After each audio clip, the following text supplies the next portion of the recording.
皆さんの音楽的ルーツ、バックグラウンドになるようなものを持ってきていただいたということなんで、紹介してもらえますか？ボブログ3世です。これ、10年以上前に、ボブログ3世のライブの物販で2万超えで買いました。なんか最初に来た時に売ってて、でも完売になっちゃって買えなかったんで、次の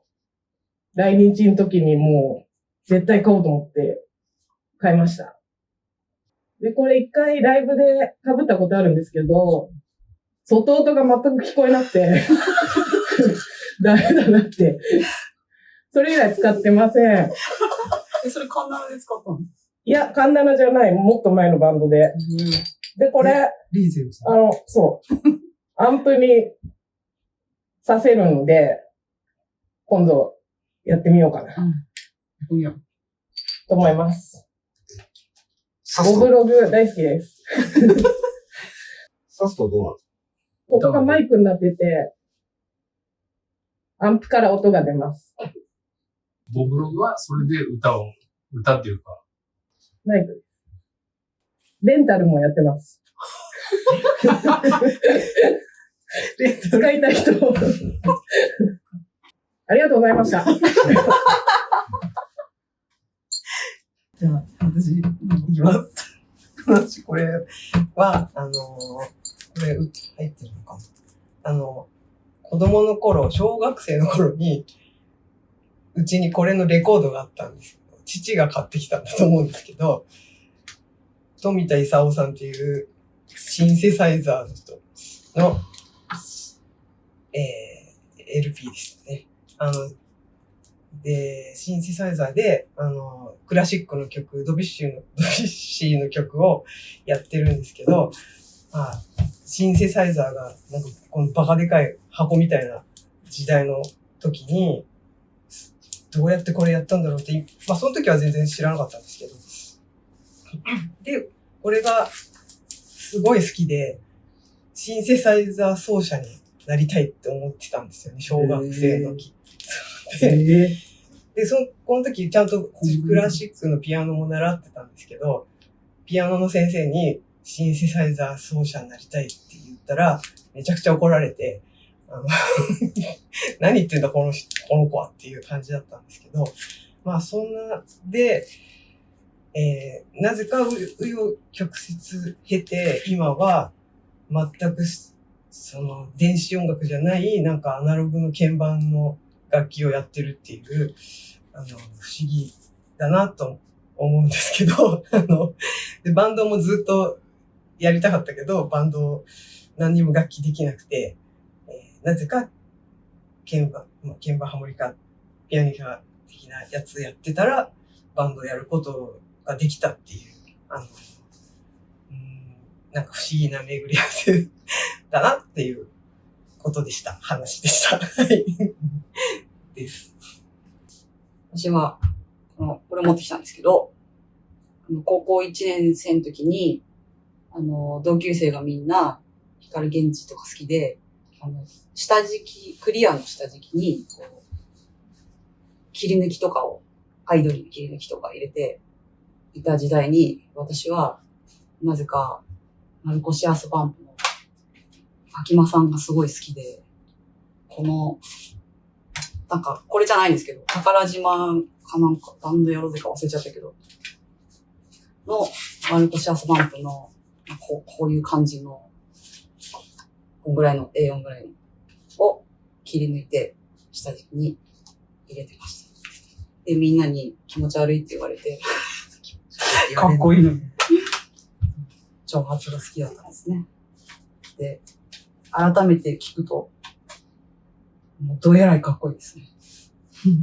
天才ですね、この人。で、もう一個持ってきたんですけど、これちょっとコンバットに借りたんですけど、なぜかというと、ジョン・ジェットが来日した時に、川崎のクラブチッターと、あと、渋谷のクワトロかな見に行って、で、クワトロの時に出待ちをして、これに、ジョン・ジェットのサインももらったんですよ。ちゃんと、ユーコって書いてもらって。で、大事に持ってたのに、その後の、同棲してた相手との、解消の時に、引っ越しのどさくさで、多分、向こうの家に持ってかれちゃって、A さん、返してください。以上です。いいな。二つ持ってきたんですけど、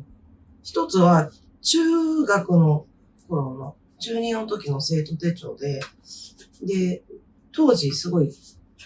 スターリンとバウハウスが好きで、なんか宝島の切り抜きで、道郎さんのすっぴんの写真があって、それ切り抜いて入れて、で、めっちゃ可愛らしい笑顔で、で、なんか、83年。で、なんか、やっぱ同じ宝島の切り抜きで、ピーター・マーフィーの切り抜きを入れて、なんかブロマイド風に、道郎さんとピーター・マーフィー入れて、まあそういう、なんか、そういう子だったんですけど、なんか母親に島流しにされて、アメリカに、島流しにされまして、聖子ちゃんが。で、おい、で、いいから。で、聖子ちゃんカットだったのみんな、当時。で、アメリカに83年に渡ったんですけど、渡ってすぐの時にお世話になってた、お家の旦那さんが、この本をくれて、もう本当なんか60年代の 60s っていう名前の本なんですけど、もう本当アメリカの、こう、60s、60年代のカルチャーが全て詰まってる本で、で、もちろん、もう車だったり、当時の映画だとか、テレビ番組だとか、まあいろいろ載ってるんですけど、まあ、音楽の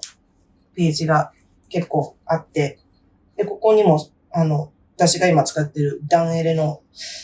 クトロのベースが載ってたりとかしてるんですけど、もともと、だから日本でなんかスターリンとか聞いてたのがアメリカに行って、なんか、ベンチ